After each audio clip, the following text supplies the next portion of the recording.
if you're in a survival season, it can be really hard to not lose hope. So today I'm going to share with you 4 mantras or phrases that I've been saying to myself over and over and over as we are in this postpartum phase, classic survival mode, to help me navigate things with a little bit more hope and a little bit more grace and a little bit more confidence. So I'm excited to jump in and share those with you today.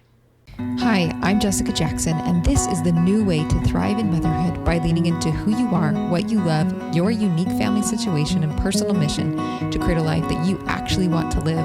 I want to invite you to join me in saying no to the life of the exhausted supermom, burnout, victim thinking, being pulled in so many directions, suffering through survival mode, or being lost in motherhood, and say yes to building strong families and moving forward on our greatest goals in order to create a fulfilling life that we are excited to wake up to each day and become a soaring mother. This is the Thriving in Motherhood podcast. First mantra that I'm going to share with you comes from a story that someone in Andrew's family shared with me.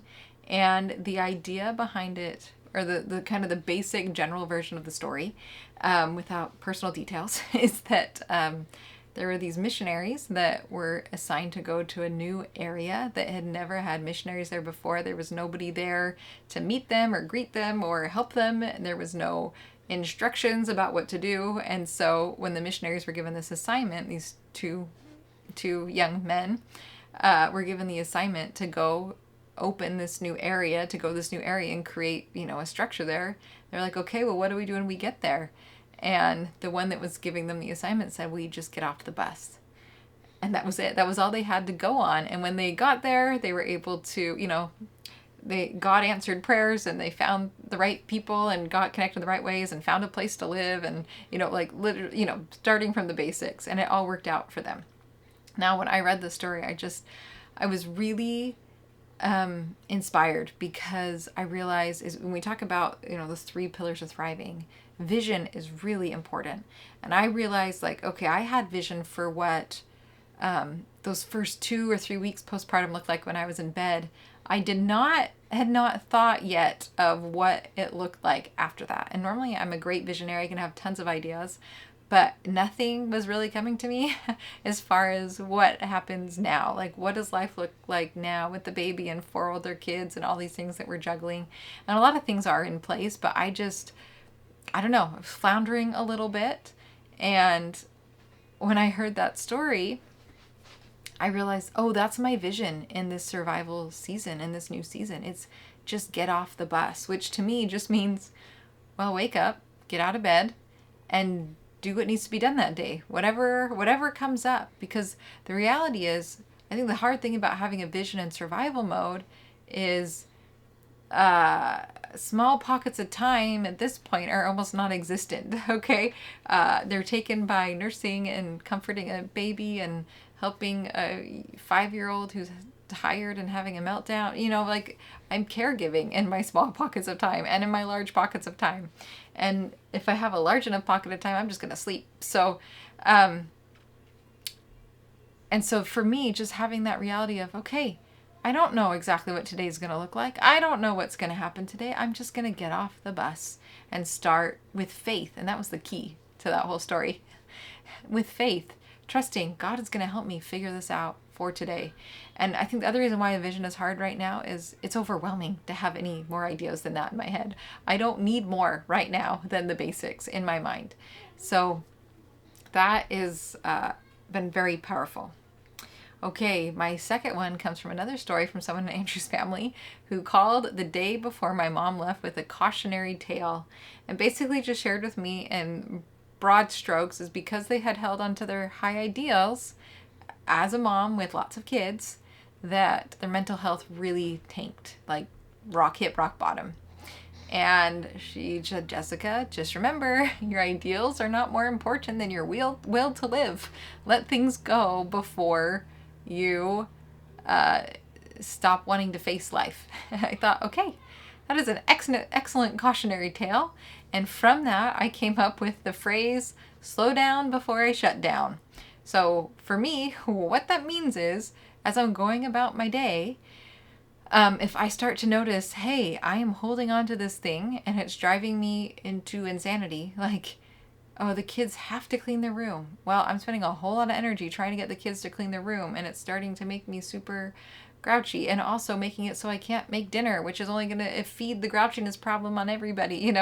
I changed the expectation on the bedroom. And also, what that means is I've gotten way more slow to ask people to do things or to set this that's not true. I'm asking people to do tons of things right now. But before I draw a line in the sand and say this has to be done before something, I'm asking myself, is this a realistic or an idealistic expectation for this moment? Is this something that's going to cause me to shut down if I toe the line to this? It also means that things that I normally would jump at the chance for, like different social engagements or getting together with friends, especially if it's in the evening, I just am not. I'm not going to some of those things. And in the past, it would have been really lovely, but it causes my energy to be depleted too fast. It makes it so I can't keep doing the basics around here. And again, slow down before I shut down. I'm very just hesitant on some things.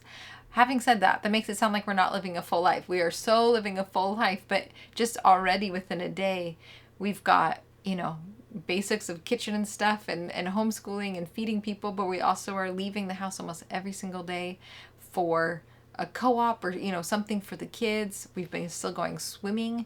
I've been taking the kids swimming still. And then I'm not getting naps anymore. So there's already so much happening within a day that a lot of those extras are where I hit that slow down before I shut down mark of I can't add more into this. This is what it is. And everything else has to be preserved as margin. All right. My third mantra you have heard before, but I'm reminded of it over and over and over again, is we're having a rough moment with somebody or lots of somebodies, and it just brings me to tears because it's so hard emotionally to deal with it and mentally, and it's a breakdown. And whether it's a breakdown because of exhaustion or a breakdown because of we don't have systems that are working, or because there's more resistance to things than normal, or it's a problem. There's problems. We have problems, and it causes breakdowns. And so after that breakdown comes the breakthrough. And so it's been so helpful. I'm not panicking so much. Like the first big breakdown we had, this little guy was a few days old, and oh man, I cried for a long time. And then I dusted myself off and realized, okay, what's the breakthrough? What can we do here? How can we not have this happen again? How can we make it better for next time? And then that's what we've been doing. And I just have been in that pattern of, okay, we just had a breakdown. What's the breakthrough? What can we do for next time? And so it's been a really beautiful thing actually to watch over and over again to see how that happens. And to also, I think, build our resilience through that, because I think at first not only did I panic, everybody panicked. My kids had a really hard time. We're not normally a household with loads of contention. It's definitely there, but some of my kids really, it's hard for them. And I've been so amazed. And one of the beautiful things from the last few weeks, the last 6 weeks, has been how quickly people are to apologize now in our household. How when we do have that breakdown, how we come together. I've got kids that it brings us closer together. Not that we're intentionally trying to break down here, but I think that we've built some resilience in our relationships and in the repair process, and really developed that skill. And so after that breakdown comes the breakthrough, both for, yeah, we need to solve this problem and prepare for it next time, but also in improved relationships and in, just stronger connection and trust among each other, that this is not the end just because we had a breakdown. So that has been a very helpful reminder for me. Now, the last one I put into the category of most improved, but previously when we would have kids, I'd often just bottle things up, and I would get until I exploded. And often I was not exploding at the baby, I'm exploding at, my husband or whoever is around, and just losing it. But having children over the last few years, I have caught myself saying to them over and over and over again when they're whining or they're melting down, well, just ask for what you need. I am happy to help you. Just ask for what you need.